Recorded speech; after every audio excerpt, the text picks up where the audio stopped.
You walk into a room and quietly assume, if you disappeared, nothing would really change.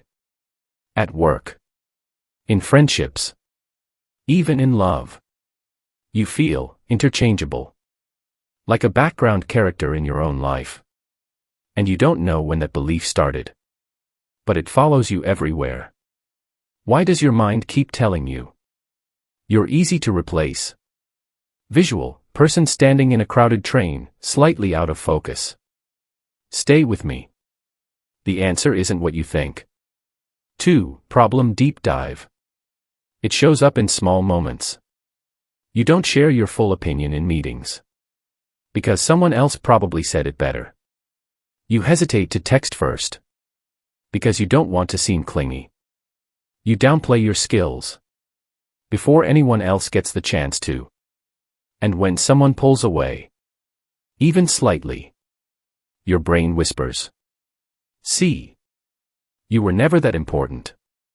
Visual, phone screen with an unread message. This isn't just insecurity. It shapes your identity. You start seeing yourself as optional.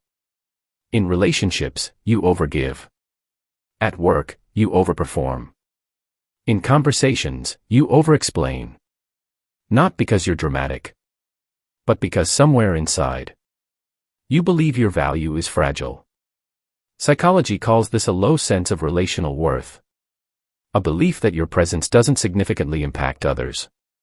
It often overlaps with an anxious attachment pattern.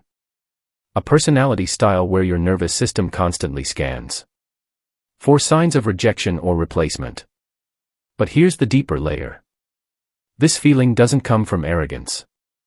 It doesn't come from weakness. It comes from adaptation. And once you understand what your brain is trying to do, everything shifts. But first, we need to look at the reframe. 3. Reframe. You are not replaceable. But your brain learned to believe you are. And it learned that for a reason. As a child, your brain was building a survival map. If attention was inconsistent, if praise was conditional, if affection felt unpredictable, your nervous system adapted. It learned. Don't assume you matter too much. Stay small. Stay useful. Stay needed. Because in early development, connection equals survival. Visual, dimly lit childhood bedroom, soft sunlight through window. If connection felt unstable, your brain didn't blame others. It blamed you. Not consciously, but neurologically. This is not a flaw in your personality. It's an old strategy, running in a new environment. And strategies don't disappear just because you grow up. They wait quietly until something triggers them. So let's look at the mechanism. 4. Psychological mechanism. Your brain has a system called the threat detection network. It involves the amygdala, the anterior cingulate cortex, and parts of the prefrontal cortex. Its job is simple. Detect danger. Predict rejection. Protect belonging. Here's the problem. The brain processes social rejection almost like physical pain.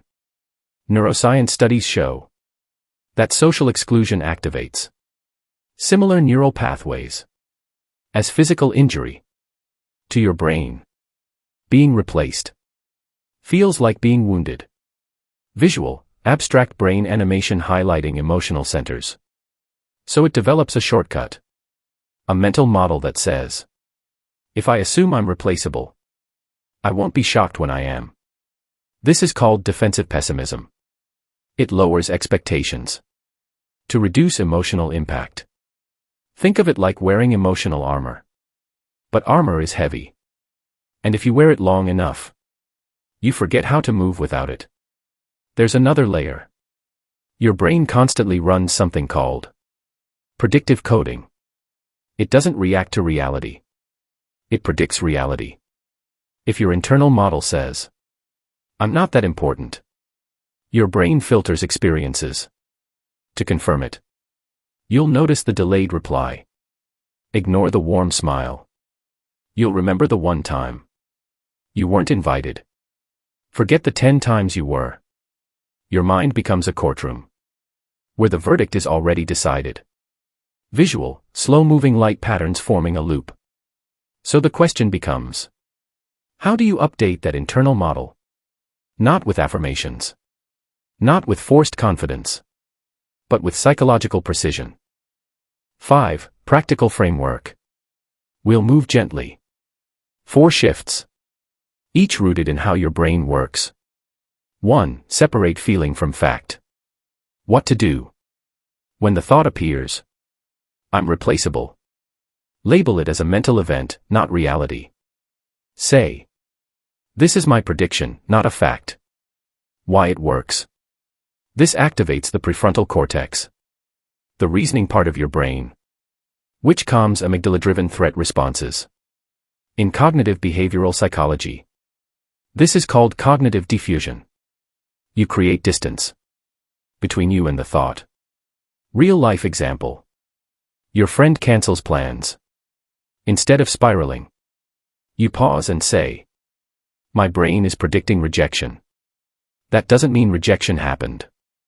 Visual, notebook with 1 sentence written, prediction is not proof. Small shift. Huge neurological difference. 2. Track evidence of impact. What to do. Start a private, impact log. Write down moments, however small, where your presence changed something. A laugh you caused. Advice someone followed. A message someone appreciated. Why it works. Your brain has a negativity bias. It encodes threats more strongly than neutral or positive events. Deliberately recording impact balances memory consolidation. You're training your hippocampus to store counter-evidence. Real-life example. A coworker says, thanks, that helped. Normally you dismiss it. Now you write it down. You're not boosting ego. You're correcting distortion. Visual, empty room with sunlight, journal on table. 3. Reduce overcompensation. What to do. Notice where you overgive. To secure belonging. Pull back 5%. Not dramatically. Just slightly. Why it works. When you overfunction, you reinforce the belief that love must be earned. Behavioral psychology shows that patterns solidify through reinforcement. If you always earn connection through effort, your brain links worth with performance. Reducing overcompensation breaks the conditioning loop. Real-life example. You don't send the 3rd follow-up text. You let silence exist. And the world doesn't collapse. Visual, waves moving slowly, steady and calm. Your nervous system learns. Connection can survive without over-effort. 4. Build identity beyond utility. What to do. Engage in one activity where you are not useful to anyone. Just curious. Art. Learning. Walking without a goal. Why it works. Self-determination theory shows that intrinsic motivation builds stable identity. When you act from curiosity, not approval, your sense of self detaches from external validation. Real-life example. You start reading about something obscure no one else cares about. And you feel solid. Not because someone noticed, but because you existed fully in it. Visual, person walking alone at night, peaceful. That solidity is the opposite of replaceable. 6. Integration. Here's the mental model to remember. Your brain is a prediction machine, running outdated software. It learned, early on, that staying small increased safety. So it predicts replacement to avoid shock. But predictions can be updated. Not by force, but by evidence. Every time you separate thought from fact, record impact, reduce overcompensation, or build intrinsic identity, you are rewriting code. Slowly. Gently. Neurons that fire together wire together. You are teaching your nervous system that your presence has weight. Visual, abstract brain animation rewiring softly. Not dramatic weight. Not loud weight. Just real. 7. Quiet empowering close. You were never meant to prove your irreplaceability. You were meant to experience it. Not as applause. Not as dependency. But as quiet influence. The way your absence would change a room. In ways you may never fully see. The truth is, everyone is replaceable in role. No one is replaceable in presence. And the more you stop performing for permanence, the more grounded you feel in simply being. Visual, sunrise light filling an empty room. You don't have to shrink to stay safe anymore. Your brain learned that once. It can learn something new. And maybe tonight, instead of asking, "Am I replaceable?" you ask something softer. What would change if I truly believed I wasn't? Let that question stay with you.